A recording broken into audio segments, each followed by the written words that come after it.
ওকে তো ভাই লোক আফটার লং টাইম ধূমকেতু সিনেমা 14ই আগস্টে মুক্তি পেতে চলেছে, যেটার আজকে একটা ট্রেইলার আসলো। তবে এর মধ্যে কি পুরো মুভির গল্প রিভিল হয়েছে নাকি শুধু দেব এন্ড শুভশ্রীকে বেশি বেশি হাইলাইট করা হয়েছে? ওয়েল, ট্রেলারটা দেখার আগে আমি অনেক কিছুই নিয়ে কনফিউজ ছিলাম।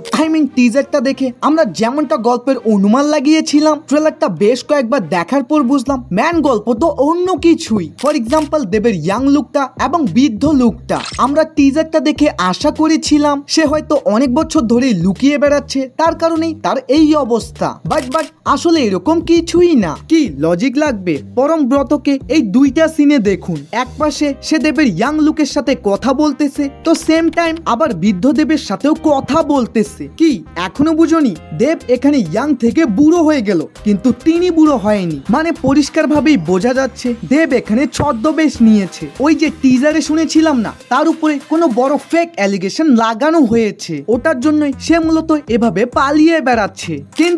কিন্তু তার পরিবার আবার জানে এই যে এখানে একটা গাড়ি ব্লাস্ট হচ্ছে না, এক্স্যাক্টলি এখানেই তাদের ছেলে মারা গিয়েছে, যেখানে রিয়েলিটি সে এখনো বেঁচে আছে। এখন অনেকজনেরই মাথায় প্রশ্ন আসতে পারে, ভাই ট্রেলারে তো এটাও দেখানো হয়েছে দেব এন্ড শুভশ্রী প্রথমে প্রেম করে দেন বিয়ে করার পর সুখে শান্তিতে জীবন যাপন করে, তাহলে দেব কেন ওই ভয়ঙ্কর মিশনে গিয়েছিল? ওয়েট সবকিছু যদি আমি বলে দিই তাহলে মুভিটা কেন দেখবেন? क्या सोच है रे तेरी, मानना पड़ेगा। কিন্তু হ্যাঁ, একটা জিনিসের প্রশংসা না করলেই নয়, দেবের পারফরমেন্স জাস্ট মাইন্ড ব্লোয়িং। তিনি যে বারবার প্রত্যেকটা ইন্টারভিউতেই বলে বেড়াচ্ছিল ধূমকেতু তার ক্যারিয়ারের বেস্ট মুভি। আমি তখন ভাবি মুভি প্রমোশনের জন্য আর কত কিছুই না বলবে। বাট আজকে যখন আমি নিজে ট্রেলারটা দেখলাম, bro literally I am surprise দেবের এরকম দুর্দান্ত অভিনয় দেখে, তাও আবার এখনকার না 12 বছর আগের। সাথে হ্যাঁ, শুভশ্রীকেও একদমই আন্ডার এস্টিমেট করা যাবে না। ওনাকে যে শুধু দেবের সাথেই দেখতে ভালো লাগতেছে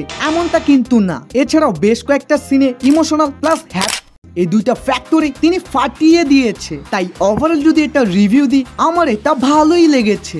স্পেশালি ট্রেলারটা যে এডিট করেছে তাকে আমি ধন্যবাদ জানাতে চাই। ভাই অলমোস্ট 3 মিনিটের ট্রেলার, কিন্তু তারপরও গল্পের সম্পর্কে অত কিছু রিভিলই করেনি। কিন্তু তারপরও স্টিল একবারও মনে হয়নি ধুর এটা কি দেখাচ্ছে। ট্রেলারটা শুরু থেকে শেষ পর্যন্ত দেখে অন্যরকমেরই একটা এক্সাইটেডমেন্ট কাজ করতেছিল। তবে হ্যাঁ, লাস্ট ওয়ান কোয়েশ্চেন, 14ই আগস্ট যেদিন ধূমকেতু রিলিজ হতে চলেছে, ভাই ওই সেম ডেতেই কিন্তু কুলি এন্ড অর 2 রিলিজ হবে। মানে আবারও বলিউড ভার্সেস সাউথের ভয়ঙ্কর ক্ল্যাশ।